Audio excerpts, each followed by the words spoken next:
Et au moment où nous allons accueillir la lecture de la Bible pour aujourd'hui, je vous invite à la prière. Éternel Dieu de la vie, ouvre mon esprit et mon intelligence à celle de ta parole. Et que mon cœur demeure brûlant tandis que tu me parles. Comme la pluie féconde la terre et fait germer la semence, que ta parole accomplisse sa mission au cœur de mon existence. Que ta volonté féconde ma vie, que ton amour lui permette de porter des fruits. Et quels que soient les chemins sur lesquels j'avance, qu'il me reste toujours un moment pour te dire ma gratitude, par mes mots comme par mon chant. Amen.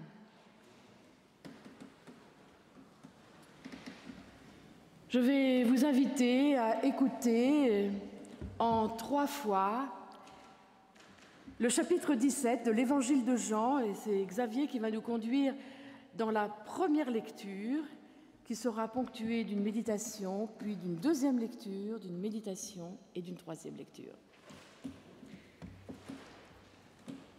Après avoir ainsi parlé, Jésus leva les yeux au ciel et dit : Père, l'heure est venue.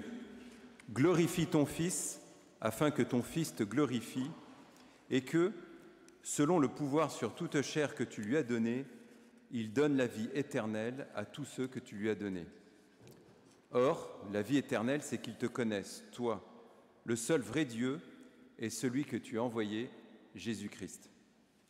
Je t'ai glorifié sur la terre, j'ai achevé l'œuvre que tu m'as donnée à faire.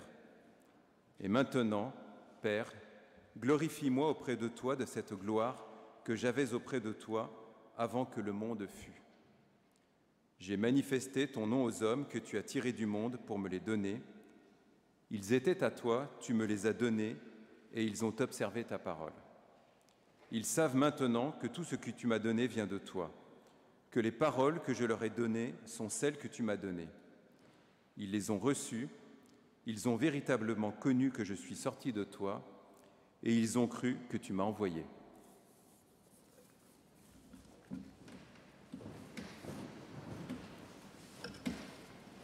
Avant de se plonger dans la première méditation, je vais vous inviter à prendre le cantique numéro 34-27.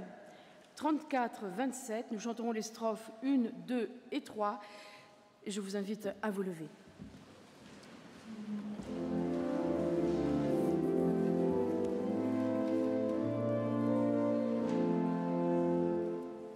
Sur tous les temps, sur tous les lieux, Alléluia, tu vas régner auprès de Dieu, Alléluia,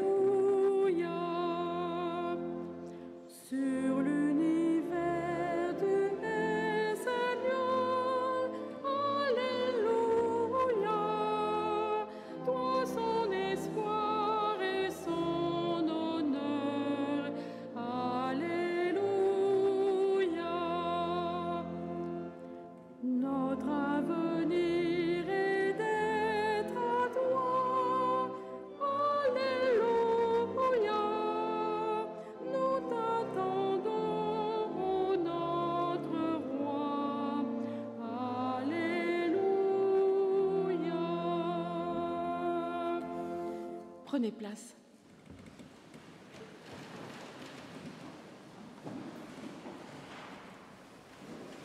Amis, frères et sœurs, l'évangile de Jean est surnommé l'évangile spirituel. Non pas dans un sens restrictif que ce mot a pris dans notre langage moderne, mais dans le sens premier du terme qui veut dire animé par l'esprit. Si le mot spirituel est plutôt réservé à l'évangile de Jean, c'est parce que Jean porte un regard profond sur le ministère de Jésus et sur la personne du Christ. Il ne l'éloigne pas du monde ni du quotidien, au contraire, il relate dans son évangile des polémiques, des conflits, des déchirements vécus par Jésus, nous rappelant de cette façon que c'est souvent au milieu des crises ou des difficultés que nous nous imprégnons du message de l'Évangile et que se développe en nous une sorte de profondeur de la vision de la vie par rapport à la brutalité de certaines situations. L'évangile de Jean est certainement le plus poétique des 4 évangiles parce que Jean choisit les mots de la tendresse pour l'écrire.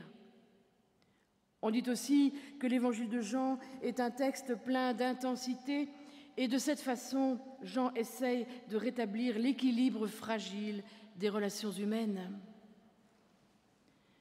Et pour comprendre cette fragilité et découvrir cette intensité, il suffit de remarquer que le chapitre 17 est placé peu de temps après la trahison de Judas au chapitre 13 et juste avant que Jésus ne soit arrêté à Gethsémanée au chapitre 18. Entre ces 2 moments difficiles, Jésus entame un discours en lien avec la communion qui est établie entre le Père et lui, un monologue d'ailleurs, par lequel il exprime que toute sa vie, sa parole et son action sont le lieu de la manifestation parfaite de Dieu dans une union indicible. Alors le chapitre 17 que je vous propose de lire entièrement, mais en 3 fois, se situe dans ce que nous appelons le discours d'adieu de Jésus. Ce discours est une sorte de parenthèse dans ce ministère, dans le moment de ministère de Jésus. Cet enseignement que nous ne trouvons que dans l'évangile de Jean donne une tonalité particulière parce qu'il prend l'allure d'une prière. C'est dans la prière que Jésus s'adresse à son Père. Et ce chapitre 17 s'appelle d'ailleurs la prière sacerdotale, comme une sorte de testament de Jésus.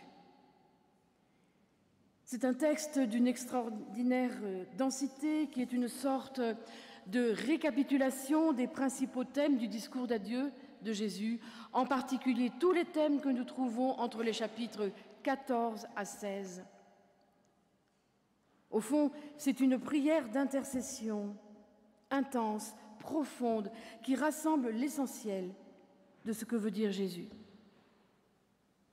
Et la lecture de ce premier passage nous enseigne ici que Dieu, le Père, se révèle en Jésus, le Christ, dans la gloire, et non pas la gloire comme nous l'entendons au sens humain, qui serait peut-être une sorte de célébrité, mais plutôt la glorification, qui veut dire, à partir de l'étymologie du terme hébreu « kabod », donner du poids à une personne, ou qui désigne aussi quelque chose de lourd à porter. En l'occurrence, révéler Dieu au travers du Fils afin que le salut soit offert à tous. Glorifie ton Fils afin que ton Fils te glorifie et qu'il donne la vie éternelle à tous ceux que tu lui as donnés. Et cette gloire prend une forme particulière dans l'obéissance de Jésus.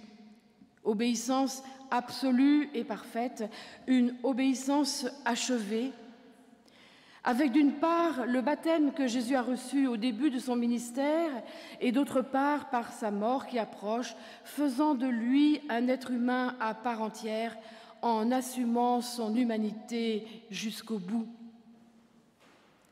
D'ailleurs, dans l'évangile de Jean, la gloire de Jésus se révèle quand il est élevé sur la croix. De même que le baptême du Christ nous dit que Jésus se rend solidaire des hommes dans toutes les situations, y compris celles du péché, en nous faisant la promesse de devenir des hommes nouveaux ou des femmes nouvelles, Il nous montre encore dans la réconciliation avec Dieu, en manifestant son amour pour tous les hommes par le don qu'il fait de sa vie et aussi de son pardon dans une communion d'amour. Lorsque nous recevons le baptême pour nous-mêmes, nous nous réconcilions avec la vie du Christ en nous imprégnant de ce qu'il a dit et de ce qu'il a fait. Il nous invite à recevoir sa parole et aussi sa vie qui nous renouvelle. Il nous invite à une nouvelle naissance, celle qui nous fait prendre un nouveau départ dans la foi.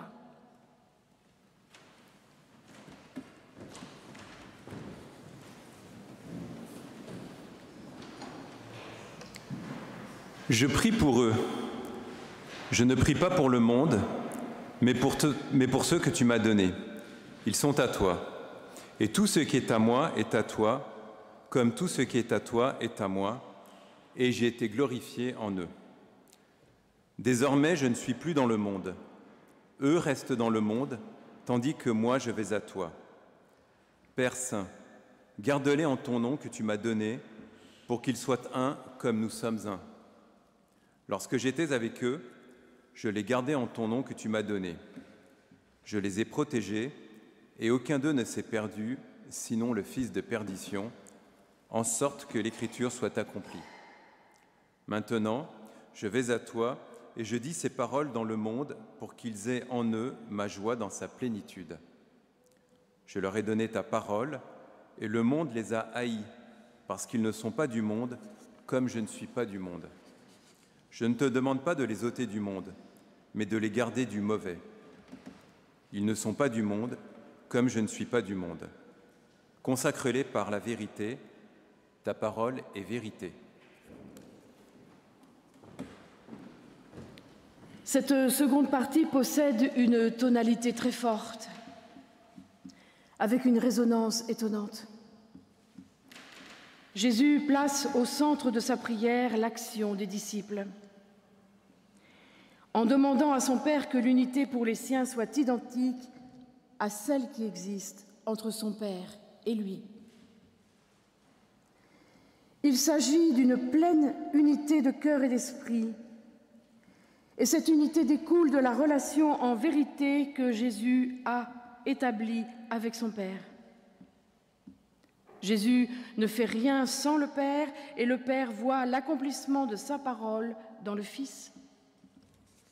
Les disciples sont invités à vivre cette communion totale, c'est-à-dire ne rien faire sans l'appui du Père.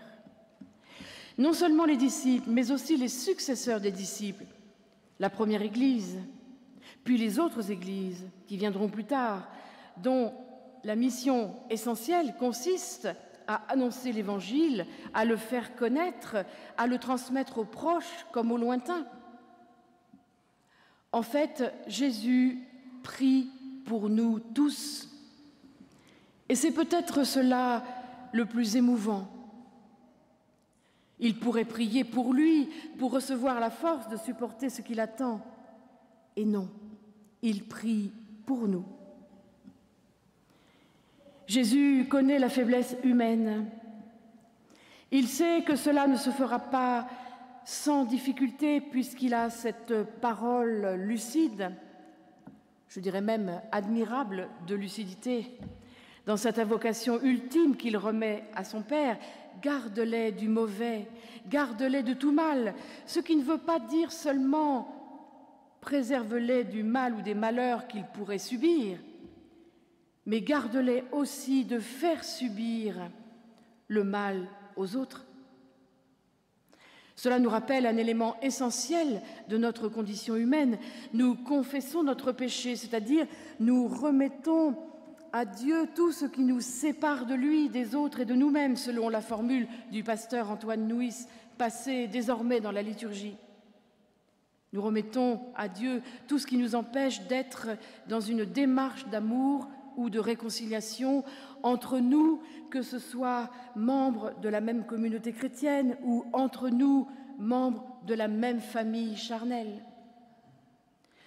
La confession du péché, que vous appelez si joliment la confession des manquements, rappelant ainsi l'étymologie du mot péché qui veut dire manquer la cible, nous le permet de reconnaître notre inaptitude à vivre cette union de cœur et d'esprit. Si nous le faisons, si nous le disons, cette confession des manquements, c'est simplement dans le seul espoir que l'amour de Dieu puisse à nouveau se frayer un passage dans notre vie. C'est chaque jour que nous devons faire une place nouvelle à l'Évangile dans notre vie, mais pas seulement le dimanche matin de 10h30 à midi moins le quart, mais tous les jours, inlassablement. L'Évangile ne se possède pas, il n'est jamais acquis. Il est donné, offert. Il se décline d'une façon différente pour chaque situation. Il se réactualise à chaque génération. Et c'est ce qui nous permet de témoigner que la parole dont nous nous réclamons est une parole vivante et non une lettre morte.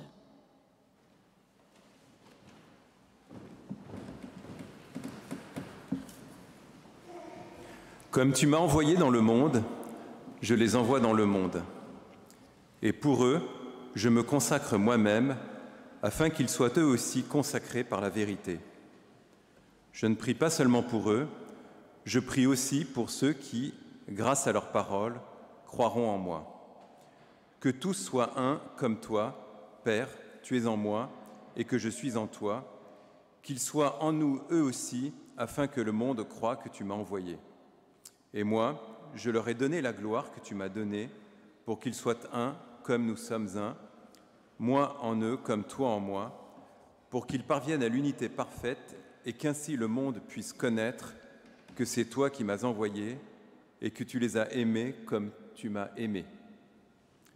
Père, je veux que là où je suis, ceux que tu m'as donnés soient eux aussi avec moi et qu'ils contemplent la gloire que tu m'as donnée, car tu m'as aimé dès avant la fondation du monde. Père juste, tandis que le monde ne t'a pas connu, je t'ai connu, et ceux-ci ont reconnu que tu m'as envoyé. Je leur ai fait connaître ton nom, et je leur ferai connaître encore, afin que l'amour dont tu m'as aimé soit en eux et moi en eux. Avec ce troisième passage, nous arrivons au point essentiel de notre réflexion, que tous soient un, afin que le monde croie que tu m'as envoyé. Avec ce complément, pour que ceux-ci parviennent à l'unité parfaite et qu'ils connaissent que tu m'as envoyé et que tu les as aimés comme tu m'as aimé. C'est dans l'amour réciproque que nous sommes appelés à vivre notre vie quotidienne, sociale, chrétienne. Amour réciproque non seulement dans l'union privilégiée d'un couple ou d'une famille, mais à toutes les échelles du fonctionnement de nos communautés et de notre société. Au fond, ce texte rejoint sous une forme poétique à la fois le commandement « Tu aimeras ton prochain comme toi-même » qui découle de la règle d'or « Ne fais pas à l'autre ce que tu ne voudrais pas qu'on te fasse ». Tout comme le Fils est uni au Père, tout comme le Père est lié au Fils par cette communion, nous aussi, nous sommes interpellés à entrer à notre tour dans ce système relationnel particulier, c'est-à-dire dans ce mouvement incessant de cet amour qui va du Père au Fils, du Fils au Père, des disciples au Fils et encore du Fils au Père. Et dans cette réciprocité sans faille, notre vocation chrétienne est de vivre cette réciprocité, en tout cas de vivre notre part de réciprocité là où nous sommes et avec ce que nous sommes. Pourtant, nous y croyons. Nous venons de le chanter au 36-28. Nous sommes un dans un lien d'amour. Nous le chantons dimanche après dimanche. Ça veut dire que quelque part, nous y croyons. Cette façon d'orienter notre vie demande que nous soyons exigeants avec nous-mêmes, en réorientant chaque jour dans cette direction de l'amour réciproque, dans notre couple, avec nos amis, au travail, dans l'Église, dans nos engagements associatifs. Inscrivons cette réorientation dans notre vie sur la base de cet amour réciproque. Je vous propose même de l'inscrire tous les jours sur votre agenda, qu'il soit comme vous voulez, papier ou pas papier, c'est pas grave. Mais inscrivez-le tous les jours de votre agenda. Comme autrefois, Dieu demandait au peuple d'Israël d'inscrire son commandement sur les portes de la maison. Et dans notre prière, demandons à Dieu de nous rendre cette paix intérieure, celle qui permet d'écouter l'autre sans le juger par avance. Cette paix intérieure qui permet de regarder sa différence non comme quelque chose de forcément négatif, mais comme une marque d'avancement dans notre recherche de l'unité. La paix qui permet encore de nous accueillir ici même réciproquement, en regardant l'autre quel qu'il soit, l'autre comme étant pour moi une présence du Christ à mes côtés. Avec cette prière qui était destinée pour notre lecture d'aujourd'hui, se dessine, comme l'écrit le pasteur Jean Dumas dans sa conversation imaginaire avec Jean l'Évangéliste, il se dessine un portrait d'un Jésus bien plus proche de moi que je l'aurais imaginé, un homme tel que je le suis, et pourtant tellement différent, l'image parfaite de son Dieu, qui est aussi le mien.